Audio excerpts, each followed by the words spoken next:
मेरा डॉक्टर इस कार्यक्रम में हम आज आपको मिलवा रहे हैं अपनी दांतों की देखभाल कैसे करें। मेरा डॉक्टर इस कार्यक्रम में आपने विभिन्न प्रकार की बीमारियों के बारे में अमरावती शहर के कई डॉक्टरों से मुलाकात लेकर अपनी बीमारी कैसे होती है और उससे बचा कैसे जाए इसके बारे में जानकारी हासिल की। आज इस कार्यक्रम के तहत हम आपको मिलवा रहे हैं अमरावती के प्रसिद्ध दांतों के स्पेशलिस्ट डॉक्टर अनुकूल पटेरिया। नमस्ते। डॉक्टर अनुकूल पटेरिया, इनका Pateria multi specialist dental clinic है और यह डेंटल में एमडीएस है। अमरावती में कुछ चुनिंदा डॉक्टर ही डेंटल में एमडीएस है और ऐसे चुनिंदा डॉक्टर में से एक सुप्रसिद्ध डॉक्टर पटेरिया जी का मेरा डॉक्टर इस प्रोग्राम में स्वागत करते हैं। और डॉक्टर साहब, आपसे हम एक अमरावती वासियों के लिए जनरल क्वेश्चन करना चाहते हैं कि ऑर्थोडोंटिक्स जो आज नया चलन आया है, दांतों को, टेढ़े मेढ़े दांतों को किस तरह से सीधा किया जाए जी और कैसे किया जाए, इसके बारे में जानकारी हमारे दर्शकों को दीजिए। जी देखिए, ऑर्थोडोंटिक्स एक डेंटिस्ट्री की एक नई ब्रांच है जिसमें हम दांतों को सीधा करते हैं। दांतों को हम सीधा करने के साथ साथ जबड़ों का इलाज भी करते हैं अगर वो छोटे बड़े हैं तो।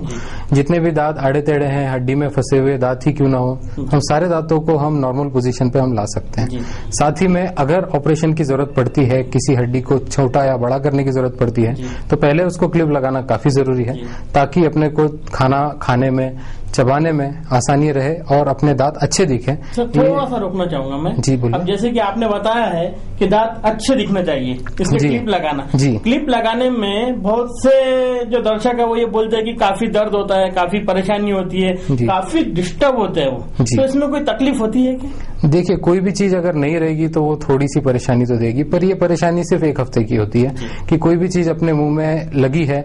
ये जो क्लिप होती है ये सारी परमानेंट जितने भी दांत होते हैं अपने सब पे लगाई जाती है, तो नेचुरल है कि थोड़ा सा डिस्कम्फर्ट रहता है शुरुआत में, पर ये एक हफ्ते के लिए रहता है। इसमें दर्द वगैरह नहीं होता जब तक क्लिप्स अपने दांतों पे साथ एडजस्ट नहीं हो जाते। ये शुरुआत एक आध हफ्ते की तकलीफ है, बाद में इससे रिलेटेड कोई तकलीफ नहीं आती है। अच्छा, इस क्लिप से कितने फायदे होते हैं? देखिए, क्लिप लगाने से सबसे पहला काम है कि आपके दांत एक तो अच्छे दिखेंगे और जब आप हंसते हैं तो आपकी स्माइल सुधर जाती है। दूसरी बात ऐसी है कि हम जब खाना खाते हैं तो चबाने में हम दांतों का सबसे ज्यादा इस्तेमाल कर सकें। जो भी हमको भगवान ने दिया है उसका हम मैक्सिमम यूज कर सकें, अच्छे से इस्तेमाल कर सके। इसलिए जरूरी है कि सारे दांत सीधे रहें ताकि हम खाना बहुत बेहतर तरीके से खा सकें। अगर ऐसा रहेगा तो फ्यूचर में जो लोगों को अपने हड्डियों में दिक्कत आती है, चबाने के दौरान कान के पास से आवाजें आती हैं, ये सारी समस्याओं से हम बच सकते हैं। अच्छा, तो जो आप कटकट जो आवाज आती है, जो खाना खाते वक्त जो कान के पास आवाज आती है, ये उन्हीं में होती है जिनके दांत आड़े तिरछे होते हैं या ऊपर नीचे होते हैं। तो इसमें क्या परमानेंट सोल्यूशन हो जाता है क्लिप लगाने से? क्लिप लगाने से हम बच सकते हैं कि ये कंप्लेंट ना आए। अगर ऐसा हो चुका है, पहले किसी को ये तकलीफ शुरू हो चुकी है, तो पहले हमको उसके साथ फिजियोथेरेपी वगैरह ये चीजें जोड़नी पड़ती है। तो कहने का मतलब है कि दांतों की भी फिजियोथेरेपी होती है? बिल्कुल, फिजियोथेरेपी होती है। जो जबड़े के जितने भी मसल्स होते हैं जो जबड़े को पकड़ के रखते हैं, वो सबकी फिजियोथेरेपी वगैरह ये सारी चीजें लेनी पड़ती है। साथ ही साथ दांतों को सीधा करना भी उतना ही जरूरी है। तो अमरावती के दर्शकों को आपने बहुत अच्छा बताया है कि दांतों को सीधे करने के लिए फिजियोथेरेपी भी एक आवश्यक जरूरत है। और डॉक्टर साहब, मैं आपसे पूछना चाहूंगा कि इसकी ट्रीटमेंट क्या है? देखिए, पहली बात यह है कि जब हम दांतों को सीधा करना चाहते हैं तो हमको दांतों पे कुछ क्लिप्स लगानी पड़ती है। ये क्लिप बहुत तरीके की होती है। मेटल की जो क्लिप्स होती हैं जो आप बच्चों में देखते हैं, ये एक तरीका है जिसको सारे दांतों पे एक मेटल की क्लिप होती है। हर दांत की एक अलग क्लिप होती है। इसको लगाने के बाद उसको तार से जोड़ा जाता है और दांतों को सीधा किया जाता है। इसमें कोई उम्र का क्राइटेरिया रहता है? उम्र का क्राइटेरिया ऐसा है कि शुरुआत किस स्टेज से करें, तो जब अपने दूध के दांत गिरना खत्म होने वाले रहते हैं, जब आखिरी दूध का दांत गिरता है, वो सही समय होता है ट्रीटमेंट शुरू करने के लिए। पर कुछ चीजें ऐसी होती है कि हमको पहले भी शुरू करना पड़ता है। तो पहला चेकअप इससे रिलेटेड आपने कराना चाहिए 7 से 8 साल की उम्र में। ये उम्र में अगर हम चेकअप करा लेते हैं तो हमको ये पता चल जाता है कि कुछ ग्रॉस एबनॉर्मलिटी बच्चे में नहीं डेवलप हो रही है। ये पहला स्टेप है। दूसरा स्टेप, आप 6 महीने में हर बार उसको विजिट देते जाइए। अगर दांत में कीड़ा लगा है, कुछ लगा है, तो उस दौरान भी ये कंप्लेंट आती है कि दांत आड़े टेढ़े आते हैं। अगर दूध के दांतों में कीड़ा लगा रहेगा, थोड़ा सा रुकूंगा मैं। जी बिल्कुल। आपने कीड़ा लगी बात बोले जी। बहुत से जब अपन जाते हैं रेलवे स्टेशन, बस स्टैंड पर, तो बहुत से नीचे बैठे रहते हैं, रोड के ऊपर लोग बैठे रहते हैं। वो बोलते हैं कि दांतों का कीड़ा बोले हम यूं निकाल देते हैं। तो कुछ दवाई डालते हैं, वो दवाई में से कुछ कीड़े जो है वैसे बाहर दिखाते हैं कि कीड़े। तो क्या है ये सब चीजें? देखिए, दांतों में कीड़ा यानी एक्चुअल कोई कीड़ा नहीं होता है जी। दांतों का जो कीड़ा होता है वो लोग इसलिए बोलते हैं क्योंकि वो काले रंग का दांत दिखता है। अपना खाना जब मुंह में अटका रहता है और निकल नहीं पाता है, उसका एसिड बन जाता है और वो दांत को सड़ा देता है। वो सड़ा हुआ दांत को लोग बोलते हैं कि कीड़ा लगा। ऐसा कुछ भी नहीं है कि कीड़ा वगैरह कोई नहीं रहता। नहीं, वहाँ कोई कीड़ा नहीं रहता। अमरावती के लोगों की और जनरल लोगों की गलतफहमी दूर की है कि आपके दांतों में कीड़ा लगा, कीड़ा निकालने से उसके लिए जैसे कोई लौंग का तेल डालते हैं, नहीं, अलग अलग प्रकार की बहुत सी घरगुती इलाज करते हैं। घरगुती इलाज वगैरह से ये कीड़ा कभी नहीं जाएगा। ये कीड़ा साफ ही करना पड़ता है मशीन से। उसके बाद के ऑप्शंस अपने पास बहुत सारे होते हैं, पर कीड़ा ऐसे कीड़ा नहीं होता है, वो सड़ा हुआ दांत होता है। तो ये आर्थोडोंटिक्स जो आप कर रहे हैं जी, इसकी जरूरत क्या है? देखिए, इसकी जरूरत ऐसी है कि हम जब हंसते हैं तो हम स्माइल अच्छी दिखे। दूसरी बात, हमको फ्यूचर परेशानियों से बचना है। बहुत सारे लोगों के दांतों में गैप्स होते हैं, ये गैप बंद करने के लिए भी ये ट्रीटमेंट जरूरी है। कुछ लोगों को क्या होता है, जैसे अपन बचपन से बड़े हो रहे हैं तो अपनी आदतें छूटती जाती है। कुछ लोगों की आदतें नहीं छूटती है। कुछ बच्चों को अंगूठा चूसने की आदत होती है, कुछ बच्चों को अपनी जबान से दांतों को ढकेलने की आदत होती है। ये सब अगर कंटिन्यू रहेगा तो अपने दांत आड़े तिरछे हो जाते हैं। तो ये सारी आदतें भी छोड़ना जरूरी है, साथ ही साथ अपने को उनका इलाज करना जरूरी है। एक नॉर्मल डेवलपमेंट बच्चे का हो, इसलिए ये ट्रीटमेंट जरूरी है। अच्छा। तो इसमें जो आपने स्टार्टिंग एज बताई है जी, तो किस एज के बाद में नहीं करना चाहिए? किस एज के बाद नहीं करना चाहिए, ऐसा है कि नया ट्रीटमेंट मॉडलिटी इतना एडवांस हो गया है कि अपन उम्र के 40 साल की शुरुआत तक अपने ट्रीटमेंट बहुत आसानी से कर सकते हैं, काफी हद तक कर सकते हैं। पर उसमें ट्रीटमेंट का ड्यूरेशन बढ़ जाता है जब हम ज्यादा उम्र में करने की कोशिश करते हैं। तो यूजुअली हम बच्चों में जल्दी कर पाते हैं, पर जितना जैसे जैसे बड़े होते जाएंगे अपनी हड्डी मजबूत हो जाती है और उस हिसाब से अपने को और समय लगता है ट्रीटमेंट करने में। इसके अलावा और कौन कौन सी प्रोसीजर है?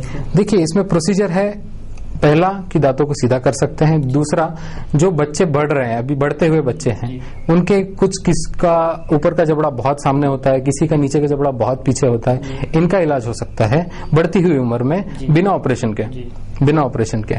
अगर उम्र निकल गई है, 16-18 साल हो गए हैं बच्चे, मैच्योर हो गए हैं बच्चे, उसके बाद पहले क्लिप लगा के दांतों को सीधा करते हैं और फिर ऑपरेशन करते हैं। ये सारी प्रोसीजर ऑर्थोडोंटिक्स में आ जाती है। अच्छा, जो ऑपरेशन जैसे शब्द का जब आप बात करते हैं जी, तो क्या ऑपरेशन करने के लिए कोई सावधानी वगैरह भी रखनी पड़ती है? ऑपरेशन के लिए कोई सावधानी नहीं है, पेशेंट की तरफ से सिर्फ एक ही चीज है। एक्चुअल में कैसा है सर कि एक बात जनरल हो गई है जी, कि किसी भी रोगी को, किसी भी व्यक्ति को अगर बोला गया कि आपको ऑपरेशन करना है जी, तो वैसे ही वो आधा ढीला हो जाता है। नहीं, ऐसा कुछ नहीं है। ऑपरेशन बहुत बड़ी प्रोसीजर नहीं होती है। ये ऑपरेशन ऐसा कोई जानलेवा कोई रिस्क नहीं होता है इसमें। जैसे बोलते हैं, अब जैसे कि जनरली हमने सुना है कि कोई भी रोगी आता है उसको बोलो दांतों का ऑपरेशन, तो बोले मेरी आंखें तो नहीं अंधी हो जाएगी। जी। तो अब इसमें आंखों का और दांतों का क्या? आंखों और दांतों में कोई भी कनेक्शन नहीं होता है। पहले ये लोग बोलते थे कि दांत निकाल दिया और आंखें कमजोर हो गई। उम्र के उस पड़ाव पे लोग दांत निकालते थे जब चश्मे की जरूरत पड़ती थी, तो शायद इसलिए जोड़ा होगा, पर मुझे नहीं लगता इन दोनों में कोई कोरिलेशन है, क्योंकि दांत निकालते हैं उससे आंखों पर किसी भी तरह का साइड इफेक्ट नहीं होता है। हम लोग जो ये ऑर्थो ट्रीटमेंट करते हैं, क्लिप लगाते हैं, तो करीब 80% बच्चों के परमानेंट दांत निकालते हैं। अच्छा। तो सारे बच्चे अभी तक तो काफी बड़े हो गए, 4-5 साल तो हो गया, पर किसी को ये दिक्कत नहीं है। ये पर ऐसा कहीं नहीं है, ऐसा आंखों का और दांतों का कोई संबंध नहीं। दर्शक दीर्घा जो रहती है ना, बिल्कुल छोटी बातों की जानकारी बिल्कुल इसीलिए आपसे पूछा गया है कि भाई वो जनरल बात करते हैं कि मेरे दांत निकाले मेरी आंखें कमजोर हो जाएगी, ऐसा कुछ नहीं होता। इसमें कोई ब्लड प्रेशर से कोई रिलेटेड कुछ प्रॉब्लम रहते हैं? दांत निकालने में ब्लड प्रेशर बच्चों में तो दिक्कत नहीं देता है, पर अगर कोई मरीज है तो उसको सावधानी ये लेनी चाहिए कि पहली बात जो अपनी मेडिसिन वो खाते हैं ब्लड प्रेशर के लिए, वो खा के आना चाहिए। दूसरी बात, उस सुबह के वक्त ज्यादा प्रेफर करना चाहिए अगर दांत निकालने की जरूरत पड़ती है तो। सुबह का वक्त इसलिए कि अपना ब्लड प्रेशर सुबह सबसे ज्यादा कम होता है दिन भर के हिसाब से, और मेडिसिन खाना उतना ही जरूरी है। रेगुलर मेडिसिन उनकी चाहिए ही चाहिए। इसके बाद आराम से दांत निकाला जा सकता है, कोई दिक्कत नहीं है। सर एक बात बताइए कि इसमें कितने प्रकार होते हैं ऑर्थोडोंटिक्स ब्रश में वगैरह? ऑर्थोडोंटिक्स में प्रकार ऐसे हैं कि जैसे मैंने आपको बोला, एक क्लिप लगाना, बढ़ते हुए बच्चों में हड्डी। हाँ, ब्रेसेस में 2 तरह के होते हैं, एक मेटल होता है, एक सिरेमिक होता है। सिरेमिक दांतों के रंग का होता है, दिखता नहीं है, यानी जब आप दूर से देखोगे तो दिखेगा नहीं। आप और मैं जितने नजदीक बैठे हैं, इतने नजदीक से आप पहचान सकते हो कि बच्चे को कुछ क्लिप या वगैरह कुछ लगा है, पर दूर से पहचान में नहीं आता है। ये यूजुअली फीमेल्स कराती हैं क्योंकि उनको नहीं चाहिए होता है कि उनकी क्लिप्स दिखे। तो सिरेमिक का ऑप्शन फीमेल्स के लिए ज्यादा है। एक नया प्रकार अभी अभी आया है कि क्लिप्स अंदर से लगते हैं। अच्छा। दांतों के अंदर के साइड से। ये तो बहुत अच्छा है। हाँ जी। पर उसमें एक चीज दिक्कत पेशेंट को ये जाती है कि अंदर अपनी होती है जबान, और जबान से अपन हर चीज को टच करते हैं, तो वो पेशेंट को थोड़ा सा तकलीफ देता है, बातचीत करने में शुरुआती महीने में दिक्कत देता है। अदरवाइज उसमें और इसमें कोई बहुत ज्यादा ट्रीटमेंट सेम ही होगा, थोड़ा सा उसमें ड्यूरेशन बढ़ जाता है, यानी समय सीमा बढ़ जाती है। जनरल भाषा में बोल सकते हैं कि पहले इधर से आप बुलडोजर से धकेल रहे हैं, उधर से रस्सी लगा के खींच रहे हैं, बस ऐसा। हाँ तो अगर हाँ इसी तरह का एक सामने से अगर लगाते हैं तो हम खींचते हैं, धकेलते हैं, और पीछे से लगाए तो हम खींच रहे हैं उसी तरह का। जी बराबर। इसमें कितना समय लगता है, इसका टाइम पीरियड क्या है? देखिए अगर बच्चा है, अगर उसकी एज ज्यादा नहीं हुई है तो 1 से 1.5 साल ट्रीटमेंट को लगता है, क्लिप लगाने से क्लिप निकालने तक। ये करीब 1 से 1.5 साल का समय होता है यूजुअली, और जैसे जैसे एज बढ़ती जाती है 2-3 महीना ट्रीटमेंट ड्यूरेशन बढ़ता है। पर अगर हम अंदर से लगा रहे हैं क्लिप तो इसका ड्यूरेशन होता है 1.5 से 2 साल। 6 महीने से इसका ड्यूरेशन बढ़ जाता है नॉर्मल ट्रीटमेंट से, क्योंकि वही बात है कि अपन जबान की तरफ से ज्यादा परेशान पेशेंट को नहीं कर सकते, इसलिए ट्रीटमेंट धीरे धीरे करना पड़ता है। तो ये आपकी आधुनिक ट्रीटमेंट से आने वाला जो अभी का जो नया जनरेशन है, जी जी, जिनको दांतों के कारण जिन लड़कियों की, जिन मैंने हमारी बहनों की शादियां रुक जाती है, जी, जी, उनके लिए गोल्डन चांस है। बिल्कुल बिल्कुल गोल्डन चांस है। इसी के साथ में मिलते हैं ब्रेक के बाद।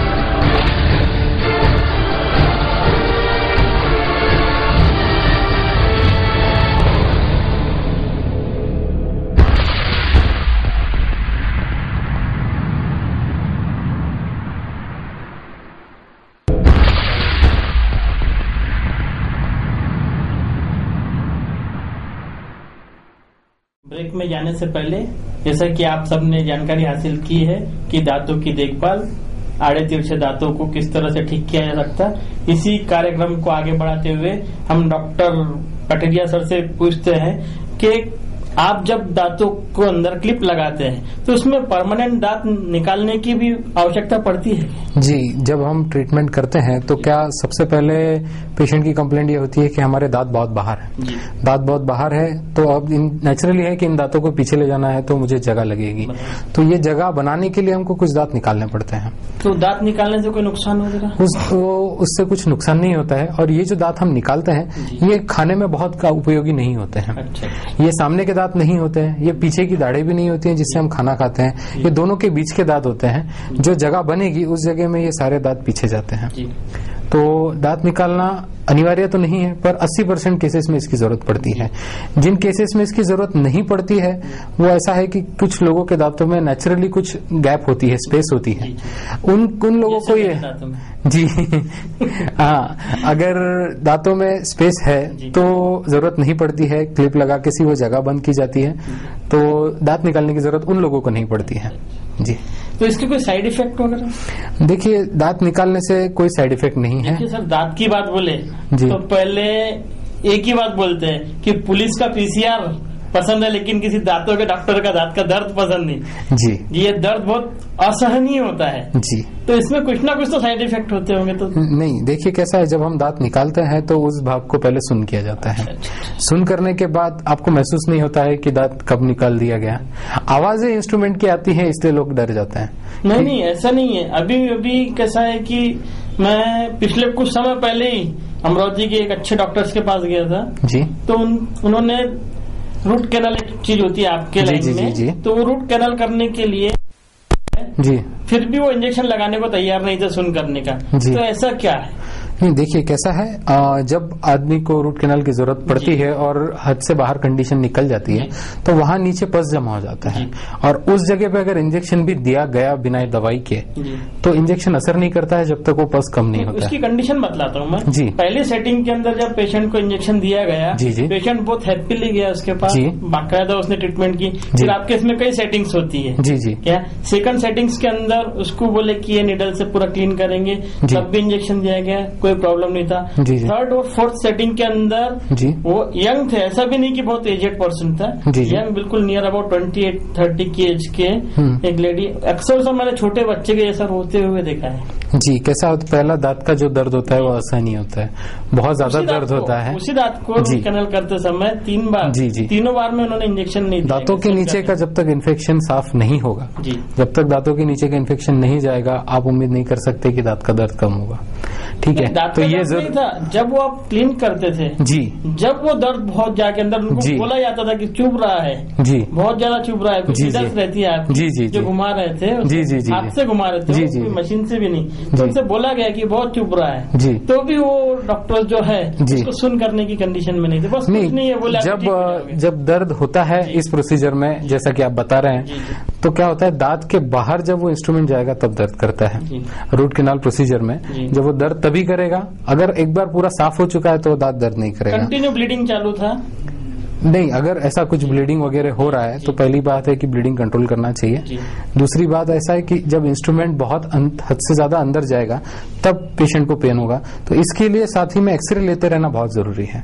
आप जितनी बार बार एक्सरेज लेंगे आपको पता चलेगा कि आप कहाँ पे हो, आप कहाँ पे किस पोजीशन पे दांत के अंदर काम कर रहे हो, तो आपका काम आसान हो जाता है और पेशेंट को थोड़ा सा रिलैक्स रहता है। उस रोगी की कंडीशन ये बताता हूँ सर आपको कि आज तक वो दांतों के डॉक्टर के पास जाने को तैयार नहीं, ऐसा कुछ नहीं है। कैप जो है उन्होंने, उस मैडम ने जो भी थे उन्होंने कैप भी बनवा के रखी थी क्या, लेकिन वो बोले मुझे बिठाना ही नहीं है, रूट कैनल करना ही नहीं है। तो ये जो डर है, ये जो साइकोलॉजिकल डर है, जो आज का दर्शक क्या है कि वो डर के कारण दांतों के डॉक्टर के पास जाता नहीं, तो उसका फायदा कौन लेते हैं, जो नीम हकीम होते हैं। जी। मेरा ये इस बात को इतना लंबा खींचने का कारण ये था कि आज का नीम हकीम व्यक्ति दांतों के डॉक्टर से डरने वाला व्यक्ति वहीं जाएगा। जी, ऐसा है कि घरेलू मेडिसिन, घरेलू उपचार, या जैसा आप नीम हकीम बोल रहे हैं, कोई भी आप दवाई खाओगे, आप पैर दर्द की भी दवाई खाओगे तो नेचुरल है कि आपका दांत का दर्द भी कम होगा, क्योंकि शरीर में दवाई हर जगह जाती है।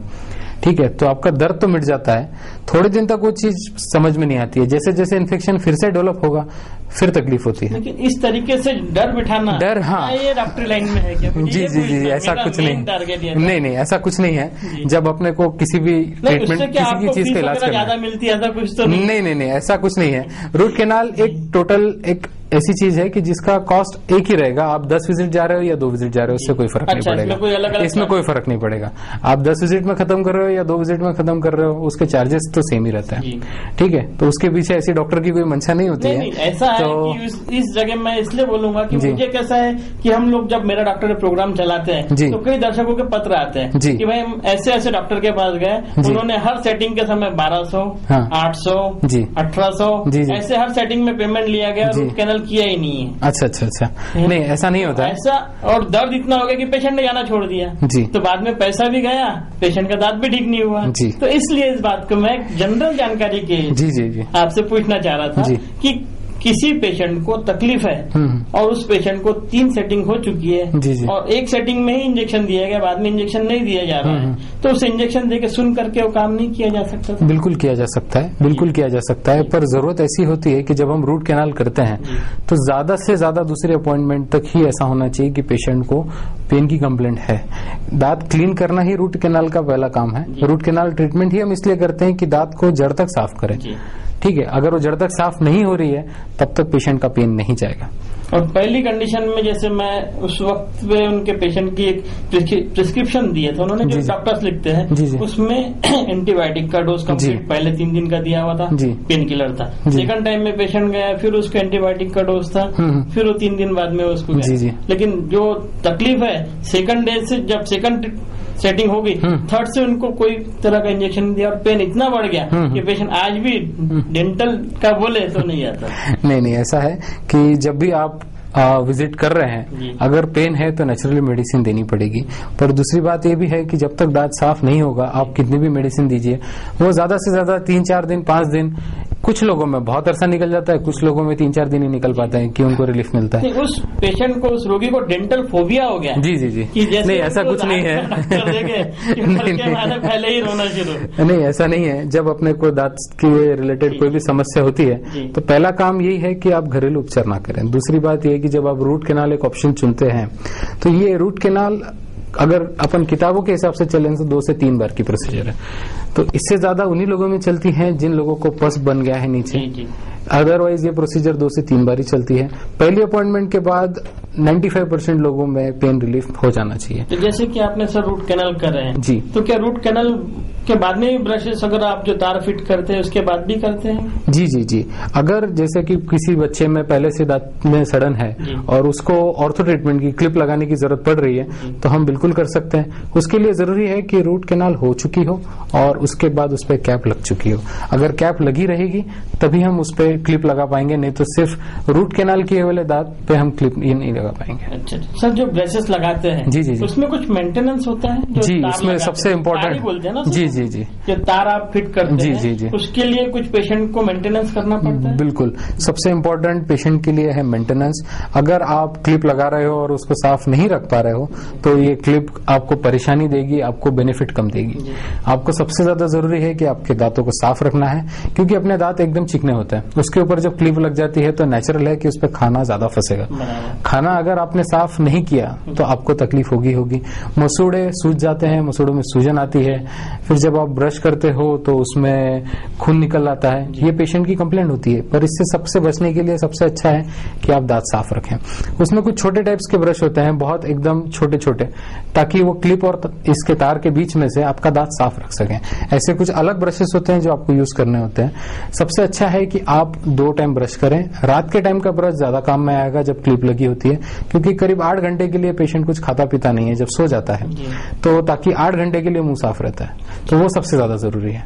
दिन में आप कितनी भी बार भी खाओ, ऐसा नहीं है कि हर बार जब भी आप खाओ तो ब्रश करना है, पर एक सादे पानी से कुल्ला करना बहुत जरूरी है। कुछ माउथ वॉशेस देते हैं हम लोग रात के टाइम यूज करने के लिए, दिन में 1 बार तो भी वो यूज करना जरूरी है। जितना आप मेंटेन रखोगे उतना ही जल्दी, उतना ही फास्ट ट्रीटमेंट रिजल्ट मिलेगा। सर ऐसा कोई माउथ वॉश आता है क्या जो दांतों को सिर्फ चमकाते रहे? नहीं, ऐसा कुछ भी नहीं है। दांतों को अगर चमकाना है तो आपको खुद को ही ब्रशिंग हैबिट ठीक करनी पड़ेगी। नहीं, टीवी पे ऐड देते हैं जी जी जी जी, टीवी की ऐड के ऊपर से कि बिल्कुल उसने माउथ वॉश लिया और उसका पूरा मुंह क्लीन हो गया है। नहीं नहीं नहीं नहीं, ये सब गलत है। ऐसा कुछ नहीं है। माउथ वॉश सिर्फ एक दवाई की तरह है कि अगर कुछ होगा तो उससे बचाने के लिए है। पर दांतों के बीच में जमी हुई चीजें, खाना वगैरह, ये सब आपको ब्रश से निकालना पड़ता है। अगर क्योंकि बहुत सारी जगह ऐसी होती है जहां आपका ब्रश नहीं पहुंचता है, तो वहां स्पेशल टाइप के छोटे छोटे ब्रशेस होते हैं जो वो गैप में चले जाते हैं। जैसे कि कैप लगती है, कैप लगने के बाद लोगों को अक्सर कंप्लेंट होती है कि आजू बाजू के दांतों में कीड़ लग गई है। कैप तो लग गई है पर वो इसलिए होती है क्योंकि लोग दांत साफ नहीं रख पाते हैं। कैप जब लग जाती है तो उसके बीच में एक नेचुरल गैप बन जाती है थोड़ी सी। उस गैप के बीच में आप छोटे छोटे ब्रशेस अगर यूज करते हैं, टूथपिक्स लोग यूज करते हैं, एक फ्लॉस करके एक थ्रेड आता है जी, वो हाँ, वो वैक्स का थ्रेड होता है। थ्रेड लगा होता है, उसके ऊपर वैक्स होता है चिकना, वो 2 दांतों के बीच में डाल के आप घसेंगे तो ये कंप्लेंट बहुत हद तक सॉल्व हो जाती है कि खाना नहीं फंसेगा। इसलिए क्राउन या ब्रिज अगर हम लगा रहे हैं तो ये बहुत जरूरी है कि इस तरह से उस एरिया को क्लीन रखा जाए जहां पे हमने नया दांत बिठाया है। अगर दांत वैसे ही रहेगा बट ऑफ कोर्स उसमें कीड़ा लगेगा, और कीड़ा लगेगा तो आजू बाजू के दांत जो अभी अच्छे हैं वो खराब होना शुरू हो जाएंगे। इसका जो आप दांतों के ऊपर ब्रश लगाते हैं, इसका टाइम पीरियड जो बताया आपने, तो इसमें क्या रिमूवेबल भी आता है क्या? जी जी, दांतों पे जो क्लिप लगाती है इसमें कुछ रिमूवेबल यानी निकालने पहनने वाली भी क्लिप आती है। इसमें सिर्फ एक प्लेट होती है और उसके साथ तार जुड़ा हुआ होता है। छोटे मोटे करेक्शन है, जिसके दांत बहुत ज्यादा बाहर नहीं है, थोड़ी सी गैप है, वो ऐसा क्लिप लगा सकता है। पर ये क्लिप के साथ सबसे बड़ी दिक्कत ये है कि जब हम बच्चों में ये क्लिप देते हैं तो ये पहनने निकालने की होती है। बच्चे को पहनना है वो पहनता है, नहीं पहनना है नहीं पहनता है, ट्रीटमेंट अलग रह जाता है साइड में। इसलिए ये जरूरी है कि अगर ये क्लिप अगर हम चुन रहे हैं तो माँ बाप को ये ध्यान रखना है कि बच्चा पहन के रखे। निकाल के रखेगा तो उस चीज का कोई फायदा नहीं होगा। इसीलिए हम लोग चाहते हैं कि बच्चे को हमेशा फिक्स क्लिप लगाएं। जैसा कि मैं अभी तक बोलते आ रहा हूं कि दांतों पे जो चिपकी होती है वो क्लिप बच्चा निकाल नहीं सकता, तो इसीलिए उसका एडवांटेज ये है कि हम पूरा 24 घंटा उसका ट्रीटमेंट शुरू रहता है। अगर बच्चे ने स्कूल के टाइम पे निकाल के स्कूल चला गया तो करीब 8 घंटे के लिए हमारा ट्रीटमेंट रुका रहता है। बच्चों को चिढ़ाते भी बहुत लोग चिढ़ाते हैं, पर आजकल अगर आप देखें कि भाई बच्चों में थोड़ा सा क्रेज है। मैंने लड़कियों में देखा हूं कि मेरे फ्रेंड को क्लिप लगी है तो मुझे भी लगानी है, पर ऐसा जरूरी नहीं कि सबको क्लिप लगानी ही है। जिसके दांत बाहर हैं, जिसके दांत आड़े तेड़े हैं, उसी को क्लिप लगानी है। नहीं, इसी से काफी फर्क पड़ गया है। शादी के समय में लड़कियों को बहुत सारे जी फाइट करने पड़ते हैं, इसलिए अवेयरनेस आया है। जी बिल्कुल। शादी के दौरान जैसा आप बोल रहे हैं, एक सबसे बड़ी कंप्लेंट है कि मेरे पास पेशेंट आते हैं, मुझे बोलते हैं कि 3 महीने बाद मेरे लड़की की शादी, इसके दांत पीछे कर दीजिए। ये पॉसिबल नहीं होता है। 3 महीना ये कोई समय नहीं है कि दांतों को पीछे किया जा सके। अगर दांतों को किसी भी तरह की क्लिप लगानी है तो कम से कम 1 से 1.5 साल आपको डॉक्टर को देना ही पड़ेगा। तो बेटर है कि आप अगर चाहते हैं कि आपके बच्ची का इलाज हो तो आप पहले करा लें। शादी के समय में कुछ लोग ऐसे भी होते हैं जो क्लिप के दौरान उनकी शादी तय हो जाती है। फिर शॉर्ट नहीं, इसमें कोई क्रैश कोर्स नहीं होता है। ट्रीटमेंट का ड्यूरेशन, क्योंकि दांतों की जो हलचल होती है अपने हड्डी के अंदर, वो अगर हमने हद से ज्यादा स्पीड से कर दी तो दांत हिलने लग जाता है। हिलने लग जाएंगे तो आज नहीं तो कल गिर जाएंगे, जो हमारा ट्रीटमेंट का एम नहीं है। हमको वो नहीं करना है। हमको चाहिए कि बच्चों के दांत सीधे हों। सीधे होने के लिए उसकी एक स्पीड है, उसी स्पीड से हम दांत को हिला सकते हैं। उससे ज्यादा अगर कोशिश करेंगे तो दांत हिलने लग जाएंगे। कम कोशिश करेंगे तो ट्रीटमेंट का टाइम लंबा हो जाएगा। इसीलिए जरूरी है कि एक बराबर जितना फोर्स दांत पे लगना चाहिए उतना ही लगे, ताकि दांत सही समय में जितना मैक्सिमम जा सकते हैं पीछे, उतना पीछे जाए। जैसा सर आपने कहा कि दांत हिलने लग गया, जी, तो हिलने में दांत को निकाल के आर्टिफिशियल टीथ के बारे में कुछ जानकारी दे दीजिए। जी बिल्कुल। बच्चों में तो ये सब नहीं करना चाहिए। दांत में क्लिप लगाने की वजह से निकालने की जरूरत पड़े, ऐसा तो नहीं होना चाहिए कभी भी। तो आप हमेशा ध्यान रखेंगे अगर बच्चे को क्लिप लग रही है तो क्लिप के दौरान अपने को ये याद रखना है कि दांत साफ रहे, ताकि उसमें मसूड़ों की तकलीफ ना हो। मसूड़े स्वस्थ रहेंगे तो नीचे की हड्डी भी स्वस्थ रहेगी, ताकि दांत हिलने नहीं लगेंगे। अगर दांत हिलने लगते हैं तो पहला काम ये करना है कि दांतों को कस के बांध के रखना पड़ेगा, ताकि वहां की हड्डी जो है फिर से मजबूत हो जाए। दांत निकालना हिलने की वजह से बच्चों में तो कोई ट्रीटमेंट नहीं है। बड़े जो आते हैं जिनके दांत हिलने लग जाते हैं, एक बार दांत हिलने लग गया तो उसको निकालने के अलावा दूसरा अपने पास कुछ भी ऑप्शन नहीं बचता। कुछ भी ऑप्शन नहीं बचता। नहीं, कुछ लोग करते हैं ऐसा, पर ये सही नहीं है। आप एक बार वो करोगे तो जब वहां पे दांत बिठाने की बारी आएगी तब दिक्कतें आती हैं, क्योंकि हिलने वाला दांत खाने के कोई भी काम में नहीं आता है। जब वो खाने के काम में ही नहीं आ रहा है तो अपना पहला काम है कि उसको अपन निकाल दें। अगर हम निकालने में सक्षम नहीं है, पेशेंट बोल रहा है कि मुझे नहीं निकालना है, तो उसमें दिक्कत ये आती है कि आगे जाके हड्डी और भी घस जाती है अंदर की। फिर जब हम उसको पेशेंट को डेंचर देते हैं या कोई भी किसी भी तरह का उस पर रिप्लेसमेंट करते हैं तो फिर बहुत दिक्कत जाती है। तो सर आर्टिफिशियल दांत क्या होता है? आर्टिफिशियल दांत बहुत तरीके के होते हैं। कुछ निकालने पहनने वाले होते हैं, कुछ पक्के होते हैं। निकालने पहनने वाले जो दांत होते हैं वो एक्रिलिक होता है। वो पेशेंट खुद निकाल सकता है, खुद पहन सकता है। जितने भी दांत उसको नहीं है पेशेंट को, उतने ही दांत बराबर उसमें लग जाते हैं। वो एक प्लेट रहती है, प्लेट के अंदर दांत लगे हुए होते हैं। ऊपर और नीचे की अलग अलग प्लेट होती है। तो सर जैसे कि आपने बताया कि प्लेट निकालना पहनना, कोई कैसा है कि जिनके दांत किसी कारणवश चले जाते हैं और उनको वो दांत पहनना निकालना नहीं है और एक भी दांत उनको सपोर्ट के लिए नहीं है, तो ऐसे पेशेंट का क्या करते हैं? जी, जैसे मैं अभी बता रहा हूँ आपको कि रिप्लेसमेंट का पहला तरीका है निकालने पहनने वाली। दूसरा होता है कि फिक्स दांत होते हैं, जो अपन रेगुलर भाषा में जिसको ब्रिज बोलते हैं। जिनको दांत बचे हैं, आजू बाजू के दांतों का सहारा लेके हमको नए दांत बिठाने, ये ब्रिज हो गया।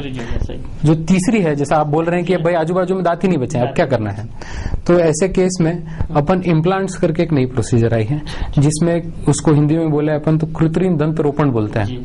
ठीक है, एक आर्टिफिशियल दांत होता है, उसको एक माइनर सर्जिकल प्रोसीजर होती है जिससे हड्डी के अंदर प्लेस कर दिया जाता है।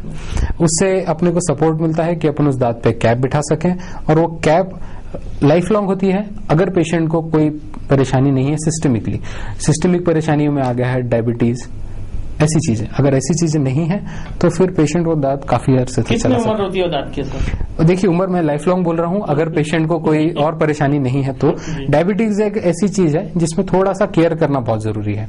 डायबिटीज ही एक ऐसा मेन प्रॉब्लम होता है जब हम इम्प्लांट की प्रोसीजर जाते हैं, जो पेशेंट को पूछते हैं डायबिटीज कंट्रोल्ड है तो ये इसमें कोई दिक्कत नहीं है। पर अगर अनकंट्रोल्ड है तो सबसे जरूरी है कि पहले कंट्रोल किया जाए, बाद ही में ये दांत बिठा सकते हैं। इम्प्लांट के साथ हम एक दांत भी बिठा सकते हैं, ब्रिज भी बिठा सकते हैं। जो काफी एज हो जाती है, जिनको एक भी दांत नहीं होता है मुंह में, कंप्लीट डेंचर जिसको बोलते हैं, मराठी में कवड़ी जिसको बोलते हैं अपन, ये भी बिठा सकते हैं इम्प्लांट के हिसाब से। पर वो जो होती है वो हिलती नहीं है। पेशेंट को फिक्स दांत बिठा दिए जाते हैं जो निकालने पहनने वाले नहीं होते हैं, और उसमें इम्प्लांट की संख्या बढ़ जाती है। जैसे हम एक दांत के लिए एक इम्प्लांट लगाते हैं, ब्रिज के लिए 2 लगाते हैं, इसके लिए एक जबड़े में कम से कम 4 इम्प्लांट तो भी लगाने पड़ते हैं। यानी 4 ऊपर और 4 नीचे अगर हम लगाते हैं तो आराम से पेशेंट को कवड़ी जो बोलते हैं हम, डेंचर हम आराम से दे सकते हैं। जैसे कि सर आपने बताया ब्रिज, तो इसकी देखभाल किस तरह करनी चाहिए जिनको ब्रिज लगा रहता है? जी, ब्रिज लगा होता है उनको सबसे जरूरी है कि सफाई रखना। अगर अपन किसी भी तरह का दांतों का ट्रीटमेंट कर रहे हैं और सफाई नहीं रख रहे हैं तो आजू बाजू के दांत सड़ने लग जाते हैं। जैसे कि मैंने बोला कि ब्रिज के साथ बहुत ज्यादा दिक्कत जाती है पेशेंट को कि आजू बाजू के जो दांत होते हैं वो उसमें सड़न होती है। उसका सबसे कारण यह है सबसे बड़ा कि उस जगह पे खाना फंसता है। खाना फंसेगा तो कहीं ना कहीं जाके सड़ेगा, जो दांतों की सड़न करेगा। अपने सबसे जरूरी है कि अगर आपका ब्रिज आपने लगवाया है तो सबसे पहले कि आप उसको क्लीन रखें। दूसरी बात, अगर आपको चबाने में कोई भी दिक्कत आती है, कभी कभी ऐसा होता है कि पेशेंट को लगता है कि मेरा सिर्फ जहां मैंने ब्रिज लगाया हूं यही दांत टच कर रहे हैं, बाकी दांत मिल ही नहीं रहे हैं आपस में ऊपर नीचे के, तो ये सबसे पहला साइन है कि आपको दिखाना है अपने डॉक्टर को फिर से जाके कि मुझे ये तकलीफ हो रही है। अगर ब्रिज लगाए वाले दांतों में कभी भी कोई भी दांत हिलने लगा है तो तुरंत ब्रिज को निकाल लेना चाहिए पहली बात, ताकि वो जो दांत है उसको हम बचा सकें। पर आपको उसके लिए भी डॉक्टर को दिखाना ही पड़ेगा। तो ये ब्रिज लगाने की क्रिया होती है। सर अब आखिरी और सबसे महत्वपूर्ण क्वेश्चन है जी कि आज दांतों के डॉक्टर के अंदर जैसे कि उसे 5 से 6 ब्रिज लगाना है, तो इसके अंदर कितना मैक्सिमम पैसा आप ले सकते हैं और कितना कम से कम हो सकता है? जी हमारे दर्शक को ये बतला दीजिए। जी देखिए कैसा है, जब हम ब्रिज वगैरह ये प्रोसीजर करते हैं तो अलग अलग मटेरियल्स होते हैं।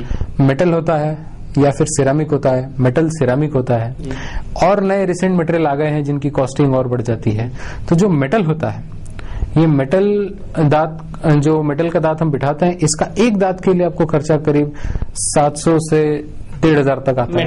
मेटल का 700 से 1,500 डिपेंड करता है। चांदी का जो चांदी नहीं होता है, ये व्हाइट मेटल होता है, ये निकेल क्रोमियम का अलॉय होता है। जी स्टेनलेस स्टील ही बोलते हैं उसको लोकल भाषा में, पर वो स्टेनलेस स्टील में दूसरे मेटल दांत होते थे, गोल्डन दांत। सोने के दांत पहले बहुत क्रेज हुआ करता था इस चीज का, पर सोना जैसे कि आपको पता है कि थोड़ी नाजुक चीज है, आप दबाओगे तो दब जाता है, और ऊपर से सोना काला पड़ जाता है मुंह के अंदर।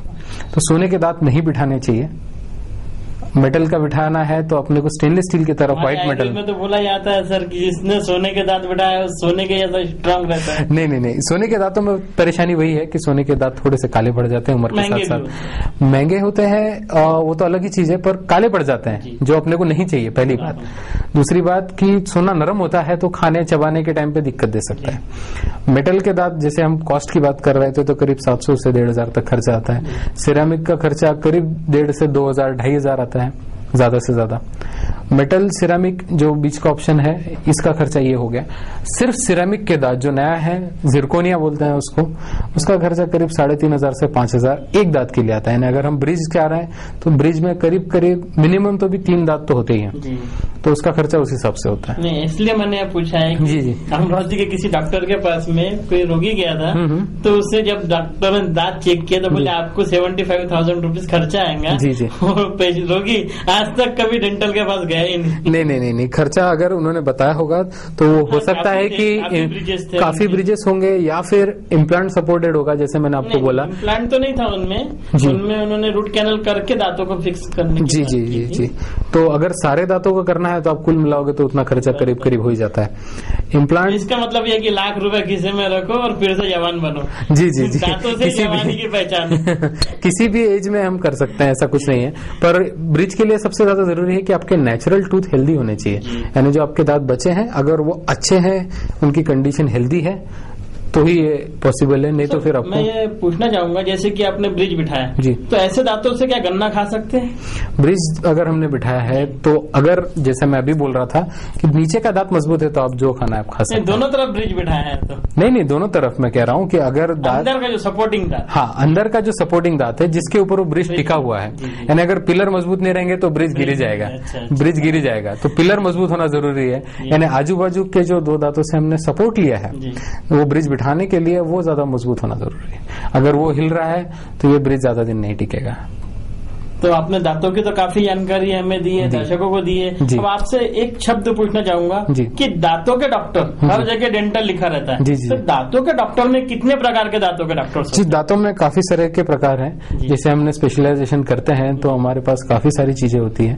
सबसे पहला होता है कि दांत जब अपन बदलते हैं, नया दांत बिठाते हैं, मैं डॉक्टर की बात कर रहा हूं। हाँ, दांत जब हम बिठाते हैं, हाँ, जब दांत हम बिठा रहे हैं तो वो स्पेशलिटी होती है प्रोस्थोडोंटिस्ट, यानी कृत्रिम दंत शास्त्र बोलते हैं हम उसको, जिसमें हम आर्टिफिशियल टीथ बिठाते हैं। ठीक है। दूसरा होता है, जैसे मैंने अभी आपको बोला मेरा फील्ड है ऑर्थोडोंटिक्स, इसमें जो आड़े टेढ़े दांत होते हैं इसका इलाज होता है, जबड़ों का इलाज होता है। ठीक है। तीसरा होता है पीडोडोंटिक्स, बच्चों के दांतों के लिए। बच्चों के दांतों के लिए स्पेशल डेंटिस्ट होता है, बहुत कम लोग जानते हैं, पर हाँ, अभी अमरावती में सुविधा उपलब्ध है। बच्चों के डेंटिस्ट अमरावती में अभी अवेलेबल है। सिर्फ बच्चों का इलाज करते हैं ऐसा नहीं होता है, पर बच्चों में कुछ चीजें स्पेशल जरूरी होती हैं, क्योंकि जब आप ट्रीटमेंट कराते हो, मैं जैसे बड़े किसी इंसान को समझा रहा हूं तो वो समझ सकता है, बच्चे समझ नहीं सकते। बच्चे बहुत सी बार अनकोऑपरेटिव रहते हैं, तो ऐसे बच्चों को ट्रीट करने के लिए एक स्पेशल डेंटिस्ट की जरूरत पड़ती है, तो बच्चों के डेंटिस्ट होते हैं। फिर होता है ओरल सर्जरी, जिसमें सारी प्रकार की सर्जरीज आती हैं। अगर किसी पेशेंट का एक्सीडेंट हुआ है, फेस का कुछ एक्सीडेंट है, उससे ट्रीट करना है, उससे में डील करना है, या फिर कोई कैंसर हो रहा है, ठीक है, कैंसर है, सिस्ट है, ऐसी कोई चीजें अगर हो रही हैं तो इसके लिए अपने को ओरल सर्जन की जरूरत पड़ती है। अगली स्पेशलिटी अपने पास आती है एंडोडोंटिक्स, जिसमें रूट कैनाल ट्रीटमेंट में मास्टरी होती है। ठीक है। तो रूट कैनाल ट्रीटमेंट के लिए भी स्पेशल डॉक्टर है। आम डेंटिस्ट तो करते ही करते हैं, पर इसके साथ स्पेशलाइजेशन भी रूट कैनाल ट्रीटमेंट में होता है। फिर होता है दंत, अपन बोलते हैं एक्सरे, जो डेंटल एक्सरे होते हैं उसके लिए, और मुख रोग निदान, यानी जो दांतों के रिलेटेड, मुंह के रिलेटेड, जबड़े से रिलेटेड जो डिसीजेज होते हैं बहुत तरह के, ठीक है, जो कैंसर वगैरह आ गया, इन सब के लिए स्पेशलिस्ट होता है, उसको ओरल मेडिसिन एंड रेडियोलॉजी बोलते हैं। उसमें दांतों से रिलेटेड एक्सरे, जितने भी प्रकार के अपन इन्वेस्टिगेशंस करते हैं किसी भी रोग के दौरान, वो ये सब चीजें उसमें आ जाती हैं। एक होता है ओरल पैथोलॉजी। ओरल पैथोलॉजी में होता है कि दांत का जब भी किसी को कैंसर है, अपन ने कोई उसका टेस्टिंग के लिए भेजते हैं, तो जो पैथोलॉजी पार्ट है, जो डायग्नोसिस देते हैं, बायोप्सी वगैरह जब हम करते हैं, तो उसका जो डायग्नोसिस होता है वो करने के लिए पैथोलॉजिस्ट भी अवेलेबल है। तो ये तो आपने बहुत अच्छी जानकारी दी अमरावती के दर्शकों को कि दांतों के भी कितने अलग अलग डॉक्टर होते हैं, इसकी भी जानकारी दी जी। और इसी के साथ ये प्रोग्राम जो है यहीं पर समाप्त करते हैं। आपने इतना सारा मार्गदर्शन किया है, इसलिए आपका धन्यवाद। Thank you. नमस्कार। Thank you.